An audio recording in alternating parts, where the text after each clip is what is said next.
잠들기 전 듣기 좋은 이야기. 깊은 산 속에 고독히 사는 아리따운 안악 마지막 이야기.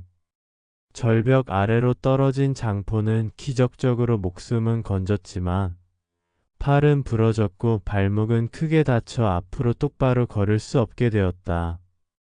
그렇게 마을의 악재였던 장포는 반신불수가 되었고 그 소문은 금세 마을 전체에 퍼졌다.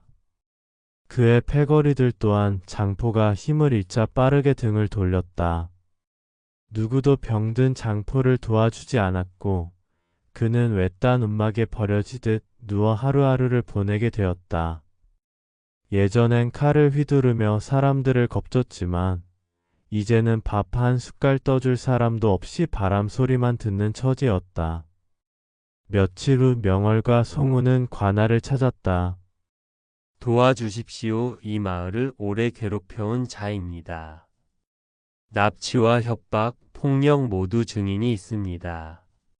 관아에는 포졸과 관리들이 있었고 명월과 송운의 진술에 더해 마을 사람들도 하나둘씩 용기를 내어 장포의 악행을 증언하기 시작했다. 맞습니다. 우리 집도 예전에 돈을 뜯겼습니다. 저놈 때문에 장터에 나가지 못한 적이 한두 번이 아니지요. 우리 애가 겁에 질려 울면서 집에 돌아온 적도 있었지요. 침묵했던 사람들은 송운과 명월의 용기에 힘입어 하나둘씩 입을 열었고 관아는 더 이상 물을 수 없었다. 마을에서 벌어졌던 크고 작은 사건들이 하나씩 장포에게 연결되었고 포졸들은 그를 수색하여 붙잡아왔다. 몸을 제대로 가누지 못하는 장포는 침을 흘리며 끌려갔고 더 이상 마을의 위협이 될 수 없었다. 포졸들의 어깨에 끌려가며 그는 마지막으로 고개를 돌려 송운과 명월을 보았지만 두 사람의 얼굴엔 두려움이 아닌 단호함이 서려 있었다. 장포의 얼굴에는 기운이 없었고 패거리는 그를 보며 고개를 돌릴 뿐이었다. 그 후 송월 식당과 마을은 평화를 되찾았다. 손님은 여전히 많았고 음식은 변함없이 맛있었다. 명월은 부엌에서 더욱 활기차게 움직였고 송우는 그런 그녀를 흐뭇하게 바라보았다. 아침이면 장을 보러 나가고 낮엔 나물과 고기를 손질해 손님을 맞았다.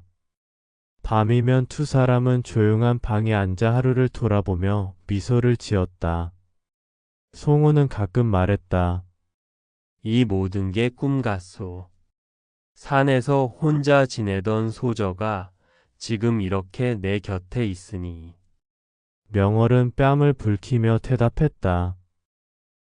누구 때문에 이렇게 됐는데? 그 말은 퉁명스러웠지만 눈빛은 따뜻했다. 명월은 가끔 혼자 있을 때 과거의 자신을 떠올렸다.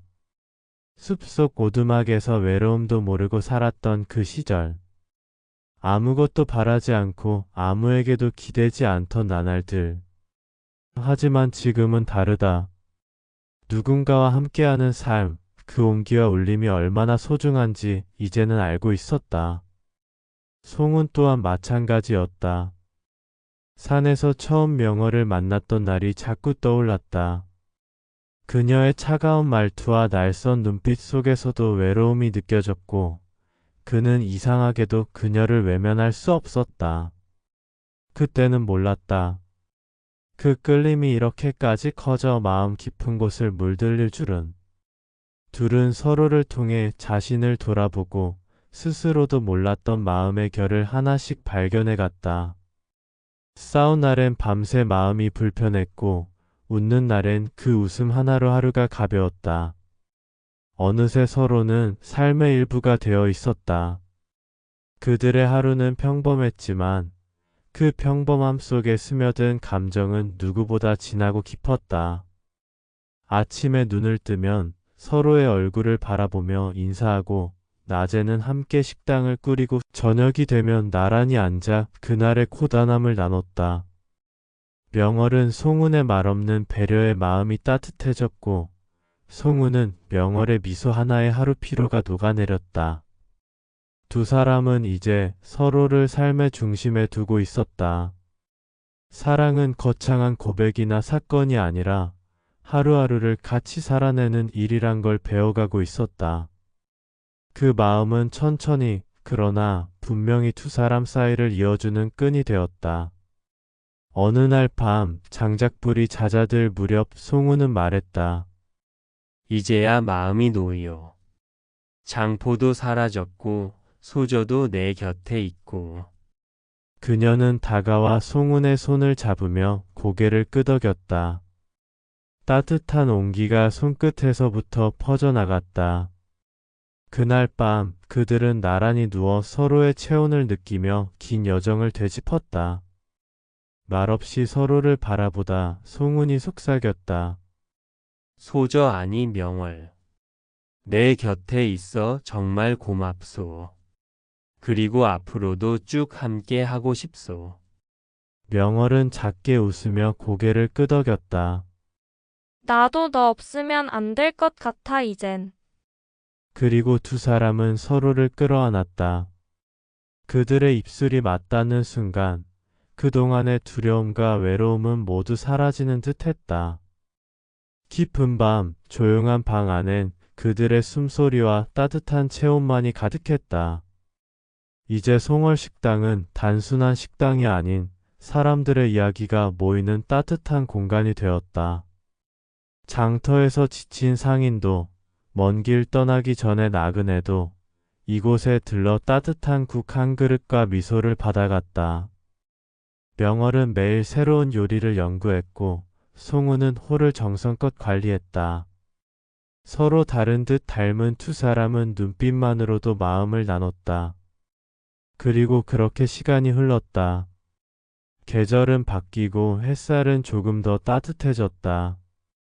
식당 옆 작은 정원엔 명월이 심은 꽃들이 피었고 송우는 그 앞에 작은 평상을 놓아 쉬는 공간을 만들었다. 밤이면 그 위에 나란히 앉아 별을 보며 이야기했다. 소저 처음 만났을 때 기억나시오? 발목 다쳐서 너한테 엎였을 때? 그때 진짜 민망했었지. 나는 그때부터였소. 소저가 신선인 줄 알았거든.